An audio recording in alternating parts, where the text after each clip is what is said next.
Good evening and thank you for joining us. I'm Carolina Astrain. We're covering the city election this evening. 25 News Now anchor Karina Garcia is following the District 3 race for Victoria City Council. Karina? Thanks, Carolina. Tonight we are following the Victoria City Council District 3 race between April Butler and Woodrow Wilson Wagner II. Wagner prioritizes addressing the compensation gap for public safety officers, firefighters, and first responders, while emphasizing the importance of fair wages for retaining those skilled personnel in the Victoria area. Meanwhile, April Butler, she is a local business owner. You might recognize her from the Woodhouse Spa and the iFix computer businesses. She also wants to focus on retaining their first responders through increased pay, she says, though, without raising area taxes.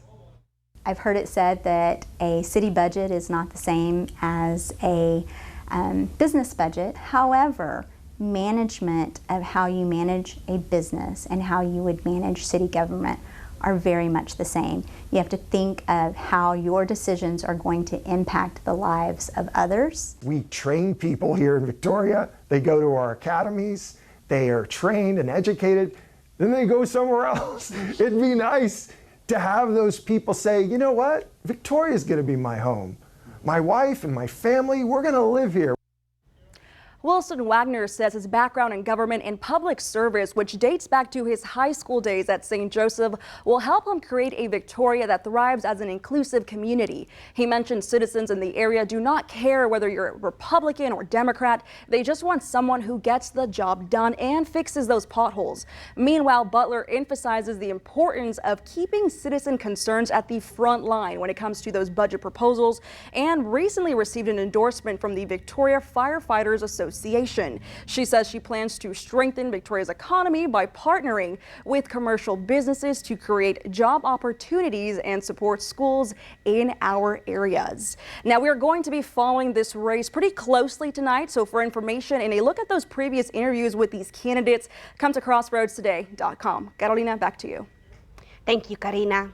And here's a look at the early voting turnout for the May 4th joint election. Keep in mind, not everyone in Victoria County had an election to vote in.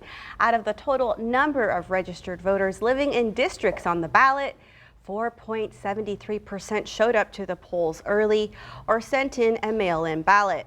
That's 1,754 votes out of 37,048 registered voters.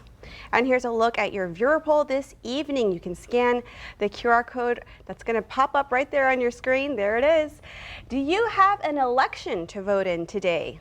All right, let's take a look. 57% of you say yes. 35% of you say no. And 8% of you were just like me this morning. You're not sure.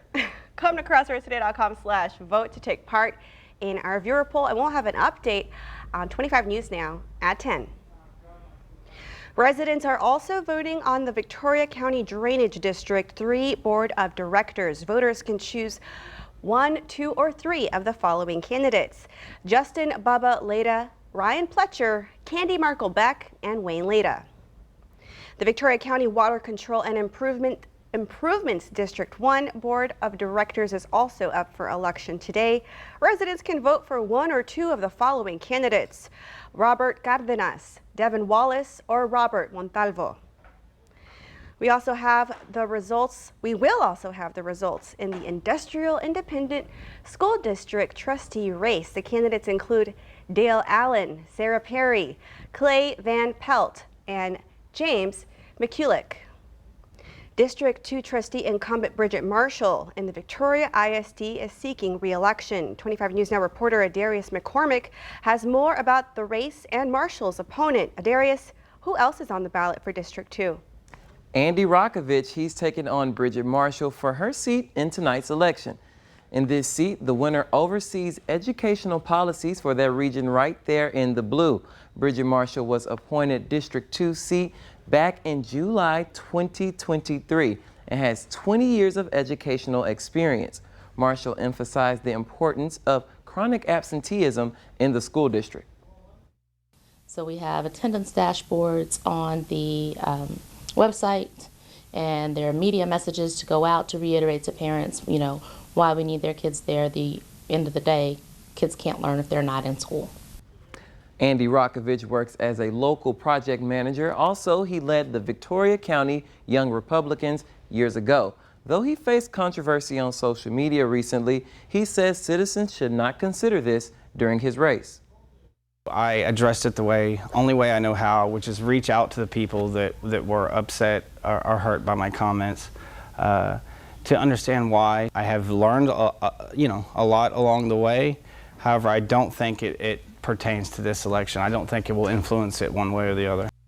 Both of the candidates emphasized their readiness to select a new superintendent for the school district. Marshall praised Quentin Shepard's work, while Rokovich wants to make some changes. We plan to reach out to the winner of the race later tonight on 25 News Now at 10. Carolina, back to you. Thank you, Adarius.